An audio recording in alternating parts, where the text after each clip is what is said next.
What's up, everybody? Richard back today with another episode of the Warped Report, and we have a packed show.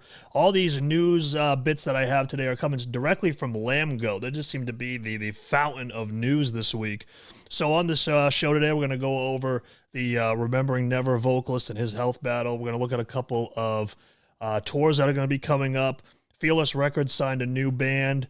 We're going to have maybe a slight update on that Knocked Loose situation we alluded to a couple weeks ago. And we're also going to go over a couple of new tracks that recently came out as well.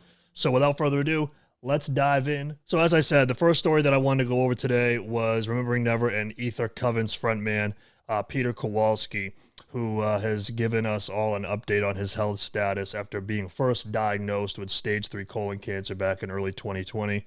And on the Remembering Never's social media page, he put, "This band is not about me, but people, friends, fans have reached out concerning my health with what's been going on, my fight with cancer." He says, "I ended chemo treatment in October and have been getting scans and blood work every 3 months since. I'm so fucking amped to report that everything is coming back negative for signs of cancer. I've gotten back in the gym and lost a bunch of weight that I gained from being laid out for 8 months. So after my second surgery and treatment, I'm stronger than I was before cancer. Every day I wake up and appreciate life so much differently. Now that there is always the black cloud of fear that my cancer may return. A lot of cancer patients are not this lucky. I've had a couple of friends that recently succumbed to cancer in the last weeks, and were absolutely near and dear to my heart, and my heart breaks for their loved ones. Both the people in question were absolute angels in their lives and their spirits to live with everyone they have touched. Rest in power to everyone that didn't make it to the other side of cancer. Keep fucking going to the survivors and those struggling with it. It's a long, hard road when we're in remission with the mental scarring, and the mental scarring is very real. This is all part of our story now. Thank you for all the messages past several months." So this is a great update. You know, Peter Kowalski, sounds like his cancer is in remission. And, you hope for the sake of him, obviously, that it doesn't return. Because stage 3 colon cancer, that's it's crazy that, number one, that this happened. But it's awesome that he has, that it's gone into remission. And like he said, thoughts and prayers with him, and hoping that this does not return at all. And so it's cool to see the guy from Remembering Never, Peter Kowalski, one of the OGs of metalcore, Remembering Never, doing better. Next up, we have Ice Nine Kills, Bad Omens, and Currents have announced a tour. It also features Fame on Fire as well. The tour stretches from November 10th to December 5th. And look at this here, huh? Got a couple dates near me. You got 11/27, Hartford, Connecticut. You got 12/4, Providence, Rhode Island, and 12/5, State Theater. So this is a pretty cool tour. I know that Hip to Be Scared, which is what the tour is named after, is the most recent track that just came out. And I think this is really awesome for a band like Currents, who's still kind of breaking through, that barrier. To be going on this type of tour, playing in these large rooms, is going to be extremely awesome for them. So that is super awesome. And I might have to catch one of these dates. Because Ice Nine Kills always puts on a good show. It was actually my son's first ever metal show that I brought him to. And, I appreciate Bad Omens, but I really am a fan of Currents. So that's really cool to see. The next tour, this is a pretty interesting tour. We have Motionless in White, Light the Torch, Silent Planet, and also Dying Wish, who you may not know of, but they signed to Sharp Turn Records, I think, either earlier this year or sometime last year. But they've released 2 tracks since then. And this is an interesting bill, because you have Motionless in White. Obviously they've been around for a long, long time. Chris Motionless is, a star in and of himself. But then you have Light the Torch, which, is Howard Jones's band, former Killswitch Engage frontman. Silent Planet, which after releasing Trilogy, is a band that is definitely one that we're going to be looking forward to in 2021. And Dying Wish, which this is an awesome tour for them to get on. Stylistically, I think probably, a lot, I wouldn't say a lot different than these other bands, but they're definitely more that OG metalcore heavy kind of style. And so this is going to be quite the bill. This is really, really cool. They're saying it's going on the road late this summer for 3 weeks. It stretches from September 5th to September 25th. And of course, there's no dates near me. Okay, well, we can move on. That's fine. We can move on after seeing that. It's very disappointing. But yeah, I mean, that's a really cool tour package. Next up, Fearless Records has signed Until I Wake. Now, this is a band that I kind of came across on Twitch after some requests.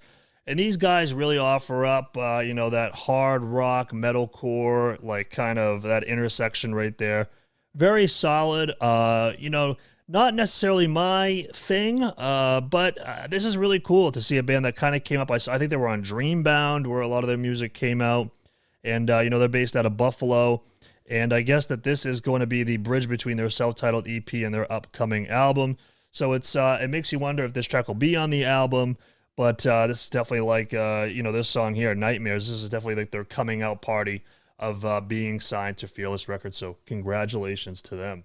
Next up, we have an update, sort of, with this Knocked Loose thing that we were kind of looking at a couple weeks ago with their split EP with Damaged Goods and Pop Culture not being available on Spotify. And while the split EP with Damaged Goods isn't here, the Pop Culture EP is back. And now, as you recall from that story a couple weeks ago, this EP came out via Little Heart Records. So I'm not sure if it said this beforehand, but this is really interesting. It says, I can't highlight it, but it says Knocked Loose LLC. So now it makes me wonder if, you know, there was a dispute over the rights for it, and then Knocked Loose maybe had just purchased the rights from Little Heart Records, and now it is under their name. So that's what this leads me to believe, that it was off and now it's back on with Knocked Loose LLC. So it's good that the EP is back. I'm sure a lot of fans will be very, very happy about that. And you know, now they can collect all the revenue off of this EP after probably what I assume is purchasing the rights. Again, I don't know that for sure, but that is what I would be led to believe, considering the fact that the EP was on here, then off, and now back with that copyright Knocked Loose LLC. Lastly here, well, second to last actually, we have Slaughter to Prevail. They debuted their new track 𝗧𝗪𝗧 𝗪𝗧. And this is coming off their upcoming record, Costellum, which comes out on August 13th.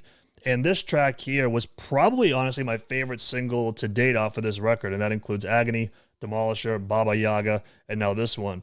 This was super, just super groovy. Really reminded me of like Slipknot and Amur mixed together.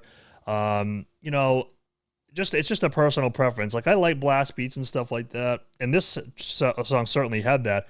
But it had a lot more just like interesting things in terms of just like the instrumental, and then also Alex using some new vocal techniques as well. So this was probably my favorite single of the four.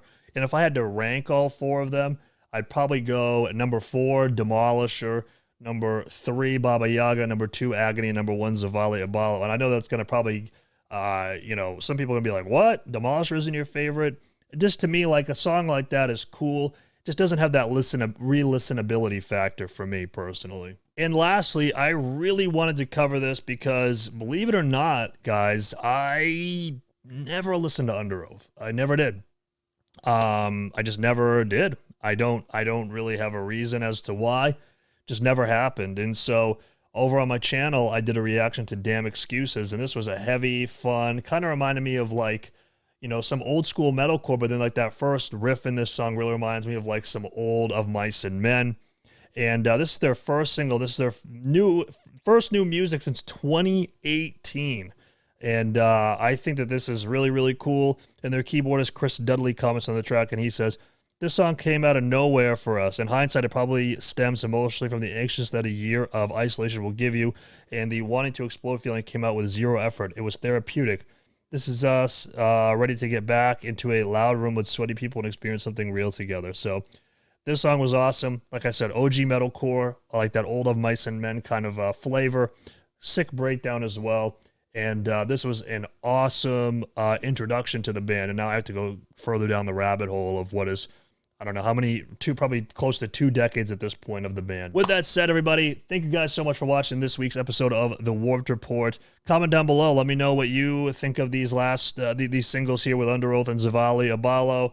Are you excited that the pop culture EP is back? What do you think of Until I Wake? Are you going to be going to the Motionless in White or the Ice Nine Kills tour? Let me know down in the comments below, guys, and I will see you in the next episode of The Warped Report. Peace.